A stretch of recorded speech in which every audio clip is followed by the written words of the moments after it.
kind of value propositions at WealthShare. We do a lot of webinars, we do a lot of sharing, we do a lot of kind of learnings along the way as well. And tonight we are talking about everybody's favorite topic, which is taxes. So tonight we're going to have Monique Verlaan, the CFO of WealthShare, give some kind of top tips and kind of some things we need to be aware of, I think, this year and bear in mind for all of us as real estate investors as we move into the year. But always, as always, at the end of the event, if we have time, we will review kind of the WealthShare offering quickly and kind of what we have planned for the year. We're going to have a more event coming up dedicated directly to what we're doing this year with WealthShare and what you can expect from us. But we thought tax season is coming. RRSP season is among us, and it's a good idea to get started fresh with that on our mind this year. So Monique, do you want to get your slides going? All right, my favorite subject, taxes. And this is the time of the year where CRA is going to get Christmas, Valentine's Day, St. Paddy's, and Easter all in one, thanks to every Canadian in this country. Anyway, one of my favorite quotes is quite appropriate of late is the only difference between death and taxes is that death doesn't get worse every time Parliament meets. Especially what's happening of late. Right, the topic that we're going to be discussing tonight, we're going to talk about the capital gains because there's serious confusion rules around the capital gains. We're going to have a quick chat on about short-term rentals, and then we're going to have a chat about registered funds. Now, I've got to do a disclaimer here. You know, the information that I'm providing in this is for informational purposes only, and it's not to be construed for legal or financial or any form of professional advice. Every effort has been made to ensure the accuracy and reliability of the information presented, and that myself and the organization do not guarantee its completeness or applicability to individual circumstances. Everyone is encouraged to seek professional advice tailored to their specific needs before making decisions based on the material that I'm going to be providing. And once again, the views expressed in this presentation is mine and does not necessarily reflect the official policy or position of the organization. So you probably can realize that I will have some serious sarcasm as we go through this presentation. So let's start with capital gains, the inclusion rate. Parliament is prorogued, so what is going to happen now? Basically, Parliament is going to reconvene on March 24th, and we know that there's federal, well, let's call it liberal elections taking place to choose the next Prime Minister. And everybody now is probably thinking, yippee, hooray, the man is going, capital gains is going to disappear. Well, unfortunately, there's a bit of bad news. Just because Parliament is prorogued doesn't mean that the capital gains is going to disappear. But before I go into that, is with Parliament reconvening possibly later in March, there could be a potential early election, which would be good news, or there could be a no confidence vote, which will force an early election.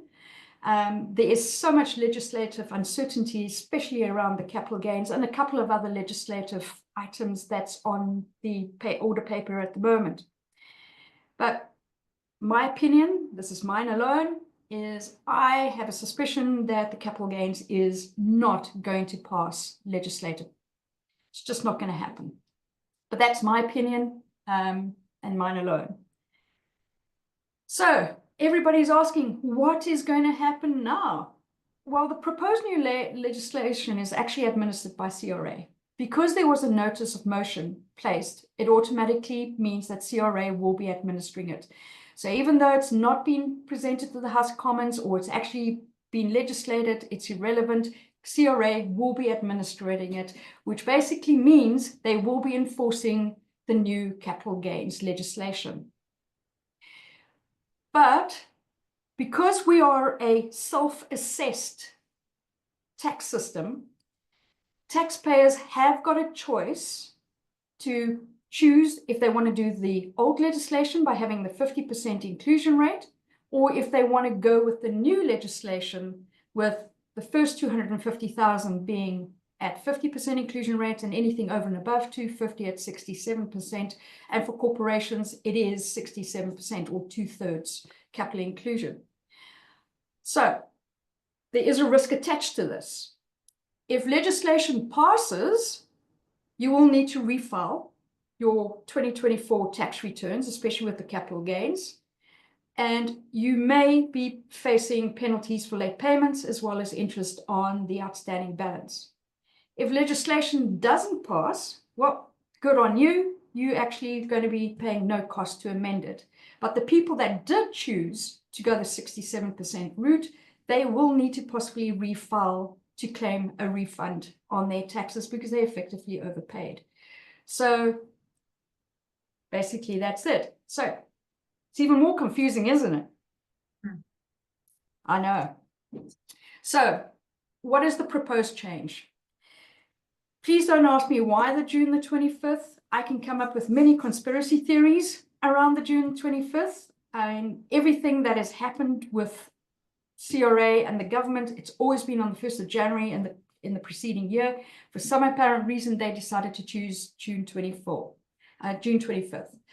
So pre-June 25th, any property or any investments that you sold, it will be at a 50% inclusion rate. That will be corporation, trusts, and personal. Post June 25th, for corporation and trusts, it is a 2/3 capital inclusion rate. There's no choice about that. For personal, the first 250,000 will be based at 50% capital, and thereafter it will be at 67%.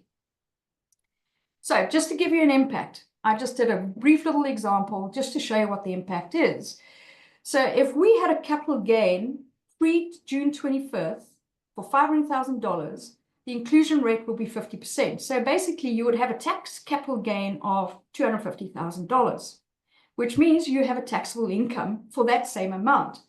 Now, if your tax rate is 50%, you're going to be paying $125,000 worth of tax for a $500,000 capital gain. Now, if you sold any of your investments, not necessarily real estate, but like investment stocks or anything that generated a capital gain, after June 25, we'll use the same example here. You had a capital gain of 500,000. So the first 250,000 will be at a 50% inclusion rate, which means 125,000. And then anything over and above it is at the 67% inclusion rate. So in this particular example, in total, $291,667 is going to be added as taxable capital gain, which will be your taxable income. Now, if we use the same 50% tax rate, you're going to be paying $145,833 in tax. Just the difference between the two is $20,833. So that is basically what the impact is from a personal point of view. But there's some good news. I can't leave this without giving you some good news. That $250,000 threshold is for everyone. Everyone is eligible for that $250,000. So if you were in a partnership and let's say you sold real estate after June 25th and you had a $500,000 capital gain between the two of you, you basically, for reporting purposes, 250 will go to your one partner and 250,000 will go to the other partner. So which means you've met the threshold. Each of you will get that 250,000 benefit. So you're only going to have a 50% inclusion rate. So everybody gets that. And the nice thing about it is from June 25th to December 31st last year. So that's basically the one bit of good news I've got in capital gains. Now I'm going to go on to short-term rentals, and it's one of my favorite topics. It's one of the things that the government did on 1st of January last year. In their wisdom, they decided that we as rental property owners are capitalists. We are a problem to the housing crisis, and we are creating mayhem in the market. So what they went and did in their wisdom was they decided to put some legislation in place for the short-term rentals. And effectively, what they have done is where they have encouraged some provinces to make sure that short-term rental properties don't exist, like in BC, for example, or even in Ontario, where they've actually banned short-term rentals. And the only time you can have a short-term rental is if you own a property and you want to rent out your basement or rent out some rooms, but you can only do that for half the year. So effectively, what they've done is they've basically told everybody outside of Canada, or even in Canada, tourism doesn't exist, don't bother come visiting us. So now with regard to the compliance, basically what they're telling you is if you are not compliant with your short-term rental operations, you will not allowed to deduct any and all property expenses. So what that basically means is if you are not registered and you haven't complied with certain of the regulations for you to operate as a short-term rental operator, you will need to report the income, but you cannot offset any of the property expenses. So you can quite imagine what that is going to be doing to a lot of people that's not compliant, because 100% of the income that they've generated will be taxable.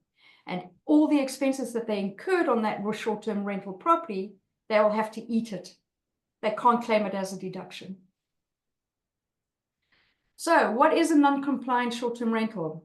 It's basically where it's operated in a municipality or a province that prohibits short-term rental operations, and I mentioned BC and Ontario, for example, or not having the required permits, license, or registration to operate as a short-term rental. Now, it's very important that you guys realize this, because if everybody thinks that CRA is not aware of you operating as a short-term rental, think again, because they have instructed all the short-term rental platforms to provide all the sales that they've incurred for all the hospitality. And believe it or not, if you are an individual, you would have had to provide your SIN number to them. And if you're a corporation, you would have needed to provide your business number. CRA has all that information. And they are scrutinizing short-term rentals. And I'm expecting during the course of 2025, they are going to be auditing a lot of people that have short-term rentals. And where they're going to be asking you straight away out of the gate is, please provide your business license or your registration permit or a certificate to say that you are operating as a short-term rental. Because if you cannot provide it, they will disallow the expenses on those short-term rentals. So as I mentioned, it's effective from the 1st of January 2024. You had up until December 31st to become compliant. So if you weren't compliant throughout the year, that was okay. It's not an issue, as long as you were compliant before the end of the calendar year of 2024. So why is there so much intense focus? And I mentioned why the government believes that we are the problem. They basically said that we reduce the rental supply because of it. They believe that short-term operators should be treated like hotel operators and be taxed accordingly to be fair with the hotel operators. They believe that short-term rentals were neighborhood disruptions because of the noise, the traffic. And they also believe that it's undermining the local tourism, which we know is a lot of crap. I've just put a couple in here. To be perfectly honest, I could have actually done 4 to 5 slides of exactly why the government thought that short-term rentals is not the best thing since owning a property. Now, unfortunately, can the news get any better for short-term rentals? And I really tried hard to find a good solution out of this one. I really did, but unfortunately I couldn't. So let's go to the topic of GST on short-term rentals. In a recent court ruling that came out in August last year, the court ruled that GST, HST applies on any of the income that's generated from renting out your property as a short-term rental, especially on platforms like Airbnb and Vrbo. And also, and this is where the crux of the matter comes in, is if you sell your property, you need to sell it with GST. And effectively, the reasoning behind that is short-term rentals are not considered as residential buildings. They are considered as a commercial building. And because it's now considered as a commercial building, you will need to sell that property with GST. And they've now brought in additional checks and measures into this, that when you do sell the property, the buyer needs to obtain a certificate from the seller to say that GST has been covered. Because in this particular case, CRA actually tried to go over after the buyer to claim the GST because the seller didn't remit the GST to CRA. So not only do you have a problem with capital gains, you also have the double whammy of the GST going forward. So as I mentioned, GST is applicable on the sale of property. So what are the implications? Now, for the seller, you do have GST liability on the property of the sales, and you also need to account for the GST in your purchase price. So, and that does cause a problem, because if you're selling a property in the market and you're thinking you can actually sell it for a certain price, you're actually going to be selling at a lower price, because depending what province you live in, and especially in Ontario, 13% of that value of that proceeds, or the sales price, needs to go to CRA. So you're going to get less out at the end of the day. And for the buyer, you do need to account for the GST in the purchase price as well. So what are the action items? For the sellers, you need to review your property use history. And the reason why I mention that is, in that particular court case, the gentleman had the property, had it as a rental property, like a normal long-term lease rental property. Then he decided to convert it into a short-term rental, and he only did it for a very, very short period. And then he basically converted it back to a rental property, and then he sold it. Now, during that time period, what we call in tax terms change of use, he changed the use from a rental income to a commercial, and then he moved it back to a rental. And because there's deemed dispositions during that time period, GST is applicable.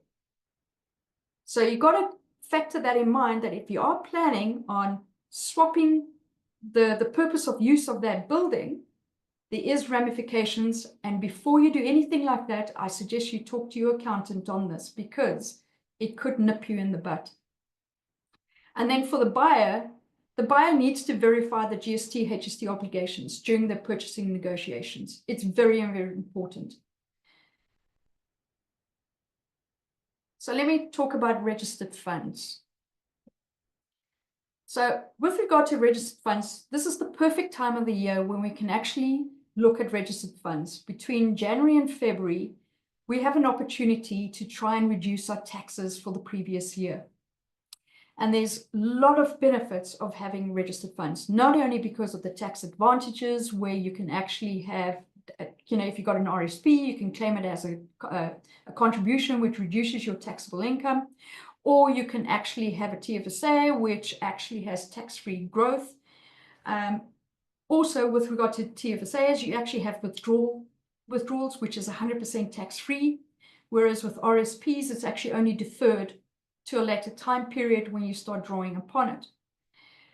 It encourages financial growth. It's one of the best places to actually use your TFSAs or your registered funds, or even your RSPs, or even the first home tax savings, or it's not a tax savings account, it's a first home savings account. It's all tailored around where we can actually get the tax benefits by using our registered funds and growing it. It's much better than actually using our after-tax income to go and invest it with, in an unregistered fund, for example. You're either going to get dividends or distributions from it, which is considered as income. You're going to be taxable on that. And on top of that, if you sell that non-registered fund, you're going to be subjected to capital gains. Whereas if you have registered funds, you actually have that all tax sheltered so nicely, which actually helps you grow your fund, or you'll grow your investments a hell of a lot better. I don't know who's got certain non-registered funds where you're investing in stocks and you got volatility, well, if you use your registered funds and you invested wisely, you can actually avoid that volatility as well. And not only that, the nice thing I like about registered funds, it's in a way it's government regulated, but it's protected. So what about using your registered funds for private REITs? Well, the contributions, if you use your RSPs, as I mentioned, your contributions are tax deductible, and any withdrawals is taxed upon at retirement, or if you actually withdraw it between now and retirement, you will be taxed on it. But at least you can get the growth during that time period. The other thing is for 2024, you can actually contribute up to 18% of your previous year income earned, up to a maximum of $31,560. For 2025, it will be $32,490, but for your 2024 returns, it will be $31,560. And for TFSAs, well, the contributions are not taxable, unfortunately, but the withdrawals are tax-free. And the annual contribution limit is indexed to inflation, and the limit for 2024 was $7,000. The other thing I wanted to mention was first home savings accounts, especially for individuals that are still like the youngsters, like my son, for example, who can't afford buying a house today, but he probably could afford buying a house maybe 2 years' time. First home savings accounts are available. And they can actually, if they open up an account in 2024, they could have contributed up to $8,000. And the nice thing about it, it's a combination of an RSP as well as a tax savings account. The contributions that they have in the first home savings account is tax deductible. So if they contributed $8,000 in 2024, it would be treated like an RSP contribution. And then if they do in 2 years' time, when they withdraw the money from the first home savings account, it's tax-free. But the only condition is it does need to be put towards a home. You need to provide evidence that the funds have actually been used for the purposes of purchasing a home.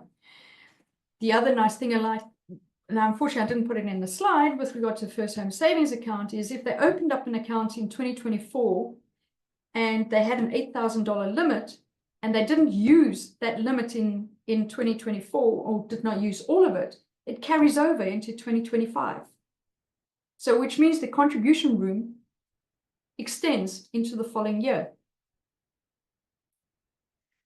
So with regard to using RSPs and TFSAs and other forms of registered funds in a private REIT, basically private REITs is real estate investment trust that's not listed on the public exchange. And it has the potential for regular distributions and capital appreciation. For example, like WealthShare, if you invested in WealthShare in, when was it, 2023, they basically did an 11.1% return in 2023. So when the investors got their notices, the investment from a $10 per unit investment in 2023 was now worth $11.10 in 2024. We're currently going through an audit right now, and there's potential for more growth that potentially could be coming through imminently. So why should you consider private REITs in registered plans? Well, as I mentioned, it's a nice little tax shelter. Growth is deferred, or tax deferred within an RSP, and it's tax-free in a TFSA. And it's income generation as well. Distributions may provide steady cash flow for you. You can either leave it in the registered fund by just reinvesting it, or you can actually take it as income for yourself. But unfortunately, if you take income outside of a registered fund, that income is taxable in your hands in the year that you incur it. So it's always best just to keep it in the fund so that it can just exponentially grow. Now, with regard to the contribution deadlines and rules, with regard to the RSP contribution deadline, normally it's 60 days from the end of last year to this year. Normally it's 60 days. This year, contribution deadlines is March 3rd, 2025. So any contributions made during January and February up until March 3rd can be deducted against the 2024 income. You can choose not to. You can actually say, no, I don't want to put it into 24, and I can actually use it for 2025. There's a nice little tax planning strategy here as well, which you can talk with your accountant. Is sometimes when you over contribute, you are going to be penalized if you over contribute. So you can actually do a little bit of a strategy to say, you know what, I did do contributions in January and February, but I am not going to take all of it into 2024. I'm just going to take enough that I'm actually below the threshold for 2024, and I'm going to carry everything over into 2025. You can do that. The other thing that I needed to mention was there is a lifetime $2,000 buffer. So, for example, I mentioned $31,000 contribution room for 2024. You can actually contribute up just over $2,000 over that. You can go to $33,000. You won't be penalized for that. But if you go over the $2,000 threshold, you will incur a penalty of 1% per month. So you either need to pull the money out to get around that, or you need to refile and do a little bit of a jiggle. Once again, have a chat with your accountant. So, some practical tips on record keeping with regard to registered funds. You need to keep clear record of how much you contributed within the first 60 days. You need to keep track of that. And I mentioned there's a nice little strategy where you can strategically choose how much you want to deduct in your 2024 return, and then carry the balance over into 25. The other thing is tax planning. Compare your marginal tax rate in 24 versus anticipated years. And if 2024 was a lower income year, consider deferring some of that RSP deduction to a higher income year. So, summary of the key takeaways, what I've just presented tonight. With regard to capital gains, CRA is administrating the proposed changes effective June 25, 2025. Effective June 25, 2024. Sorry, that's a serious typo on my part. Also, please keep an eye on legislative outcomes after Parliament resumes. On the short-term rentals, federal tax compliance is important, local regulations, and ongoing shifts in provincial and municipal rules. With regard to RSPs and TFSAs with private REITs, it's a potential for tax-sheltered growth. And then with regard to RSP contributions for January and February 2025, use the first 60 days to optimize the 2024 tax savings or carried forward. Any questions to anyone? I'll stop sharing. And I do apologize for my sarcasm, but I just couldn't help it. I think the short-term rental change of use thing is it's huge. It's huge, and I don't think we've seen the impact of what that's going to do yet. And I don't even know if folks have made decisions to temporarily do things that they aren't aware of the impact yet. So that is a big one that is going to be interesting to see. But yeah, these short-term rental policies are just like decimating some of these markets. It's really unfortunate to see. So this doesn't make it any easier. Yeah. At the time was June 25th, was to try and get rid of all the short-term rentals to try and get everybody getting it out, but it actually backfired in a lot of ways. Mm-hmm. Yeah, I think it did. It did not do what they hoped it would do, right? Okay, well, if there is no questions, maybe what I will do is just take like 10 minutes or so and give like a WealthShare update review, kind of where we're at. And there is a few people here that I think are new to us and just what we do and who we are and stuff like that. And but if there is questions or you think of something, please go ahead and get them in the chat while Monique is here. And if you think of something, feel free to jump in the chat. This is a small group, so it's nice to be able to go back and forth if there is questions. But we are in 2025. We initially started this journey. It started originally about 3 years ago. So we're a few years into this. WealthShare officially, as it's known today, of course, took about a year and a bit to form its full structure. But we have come a long way in a short period of time. I'm very proud of this team we have here and very proud of the results that we are putting out to our investors and what we have been working on. So if you're not familiar with us, Monique did talk, of course, about private REITs, but WealthShare is a private REIT.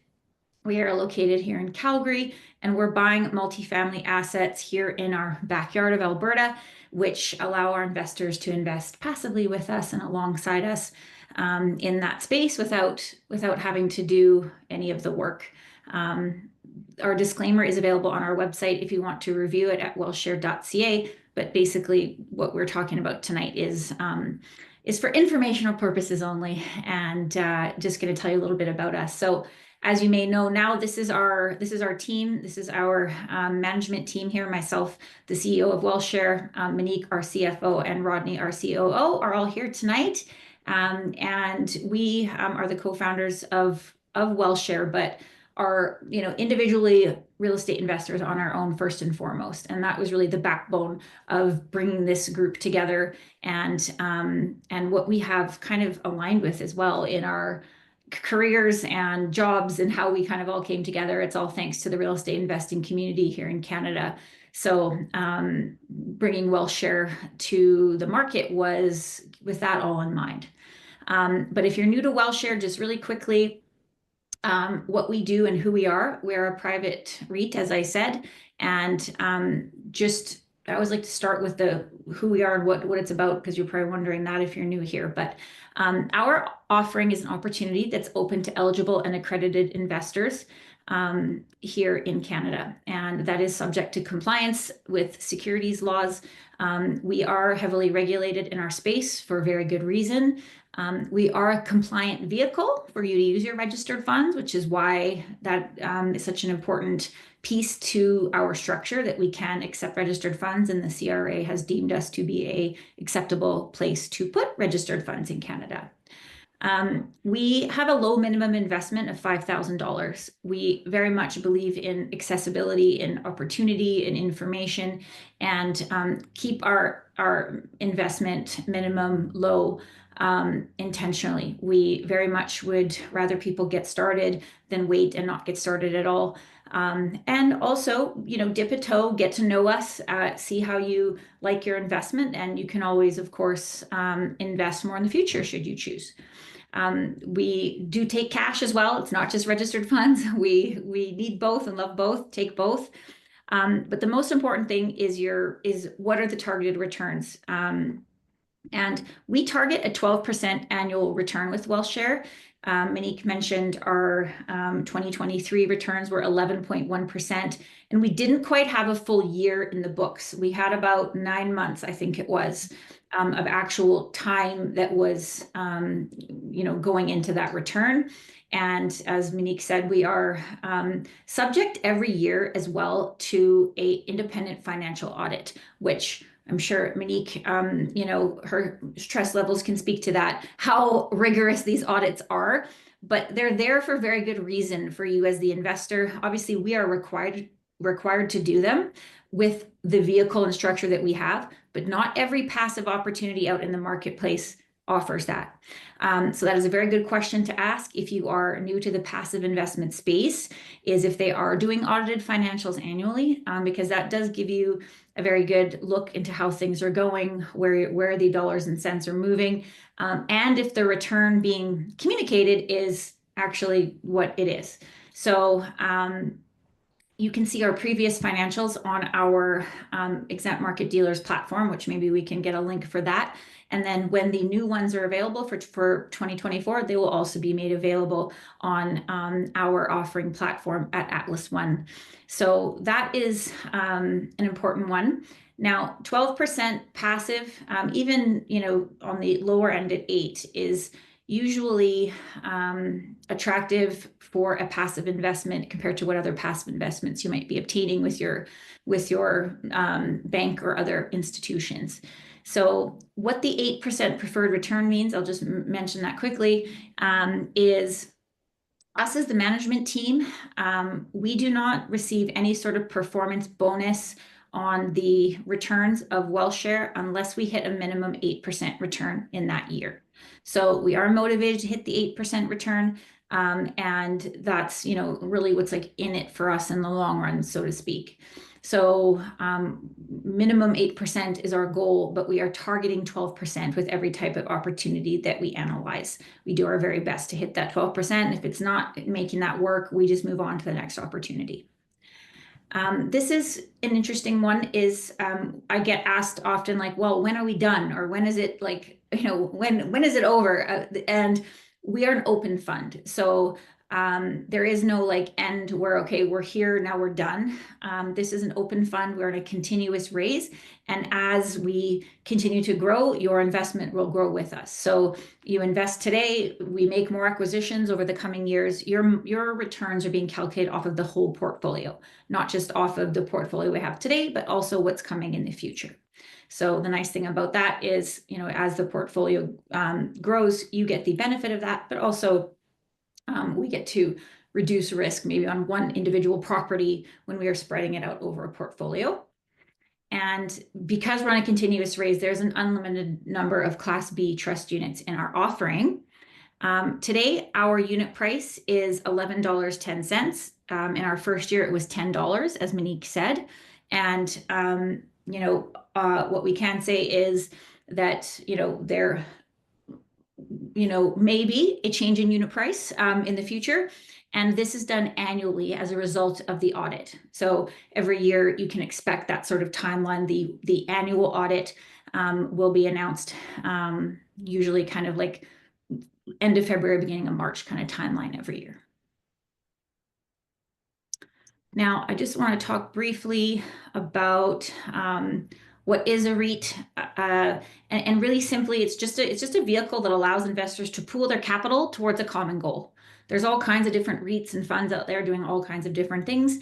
Obviously, we're doing multifamily real estate, but there is all kinds of offerings out there that you could be investing in. And you as the investor, you are purchasing or investing in units, or you could think about it like shares, into the trust, and you benefit from the appreciation or income generated by the properties without obviously having to do any of the work or obtaining the financing or taking any of the calls we have to take or doing any of that. So it's truly a alternative to real estate investing that's passive. Now, as we mentioned, we are regulated by the Canadian Securities Administrators. We are open to accredited and eligible investors. If you're not sure which one of these you fall in, our team can definitely help you with that. But these terms basically are a definition in Canada of an individual's net worth or income that creates limits of what is appropriate for that investor to invest in a particular type of method. So depending which one you are will depend how much you can invest per year in something like WealthShare, and is a really important indicator, particularly when you're looking at other opportunities. Are they asking these type of questions about eligibility to be able to reduce your risk and make sure that an investment is appropriate for you. And I want to show, we talked about a lot of the advantages this evening, of course, from a tax perspective as well, but being able to, diversify your portfolio without doing that work yourself, but also being able to access larger opportunities, is something that most of us cannot do on our own. So that's a really great way to obtain that, but also to diversify location or timeline into your portfolio. We buy cash flowing long-term buy and hold properties here in Alberta. The only other province we're really considering we have looked at, but there's nothing on the table there, is in Saskatchewan. But our mandate is really to try to reduce risk as much as possible. A lot of our competitors are in the development space and they're doing much higher risk endeavors, which is great. There's plenty of room for that, but we kind of want to be the alternative to that. We want to be removing the variables and then doing a really good job with the variables that we can control, such as management, making good acquisitions, and sort of, buying properties at a good price. And that has worked out very well for us so far. So we're reducing risk, reducing variables, but that also means it's a long-term strategy. So I am going to just show you a few of our properties. This is the Bergen, this is the Winston, and then most recently, this is Stillwater in Edmonton. So what you'll see with all of these is they're new or newish properties. We are, using the best financing options available for these that we can, and we are managing them all in-house. So the largest difference in the commercial world from the residential space in terms of like returns is how well you take care of these properties directly impacts their value. So your net operating income impacts the value of your portfolio. So doing in-house property management here was something we moved to as quickly as we possibly could, because we know that we can do a better job in-house than sending it elsewhere. So all of these properties we do manage in-house. So this is a townhouse block here in Calgary, another townhouse block in Edmonton as well. We love townhouses too because no elevators, no common areas. They're kind of nice to manage, and new construction in good areas attracts very good tenants. So this is what we're looking to do more of this year. We do have a couple opportunities we are exploring for this year. Our goal is to do at least one acquisition per year. That is kind of the goal we set out at the very beginning, and I think it's a very achievable timeline, and plus bodes well to kind of our future growth in the coming years. So that's our goal. We are sorry, I'm going to the last slide here.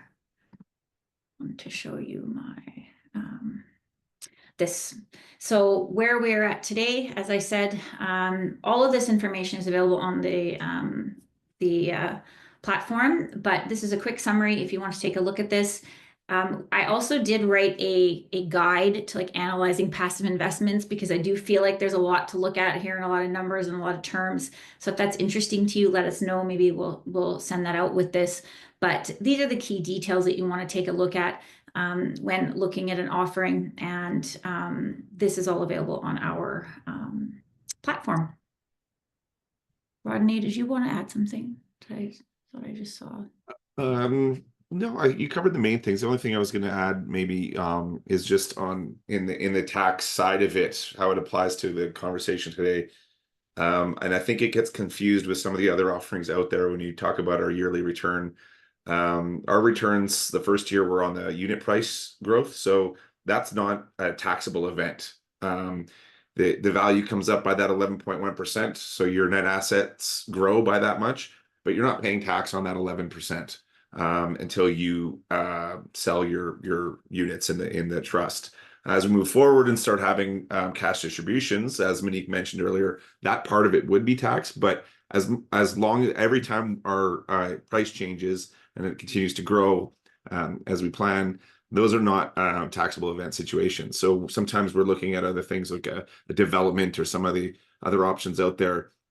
Every year that we move forward, your net asset grows year to year, where some of those developments, your money might be tied up at that starting price. You invest, say, 50,000. Well, for 5 years, your net asset value remains 50,000, and then your hope is at the end you get that balloon payment. Now that is its own tax issue, and that situation, and there's a pros to that as well. But for WealthShare, every year, your net assets grow. The way the bank looks at your file grows. So it's a constantly evolving target that, outside of the cash distribution is non-taxed, whether it's cash or registered fund. It's a really good point. To have an investment that doesn't impact your net worth for a long period of time is certainly something to consider, especially if you're needing that for lending or other things. So yeah, that's exactly it. I think it's like a lot of our investors are real estate investors. Like, they have their own portfolios. They're looking to maximize the power of their own lending, which is really important. And this is part of your portfolio that the bank will look at, right? It's a stable asset, and it does affect your net asset ability to get into the market. So that's one of the differences. And also, when we're talking about taxes, also a way to have your net asset value grow without having a taxable event. that's a really good point. So if you are interested, I also want to point out, I think Michael is here. He's our internal investor relations support. So Michael is here to help. We are here to help. But if you're interested in the kind of just the general process, we would love to have you on board. We have some amazing opportunities we would love to move on this year, but it will depend on how our fundraising efforts go through the year, of course. So we're here to support you. We're here to answer your questions. The investment process you can expect with us or anyone else who is kind of raising capital the way we are through an exempt market dealer. There is a process to it. And if you want to review our offering, you just need to go to the link I put in the chat there. You can just make a free profile with your name and email.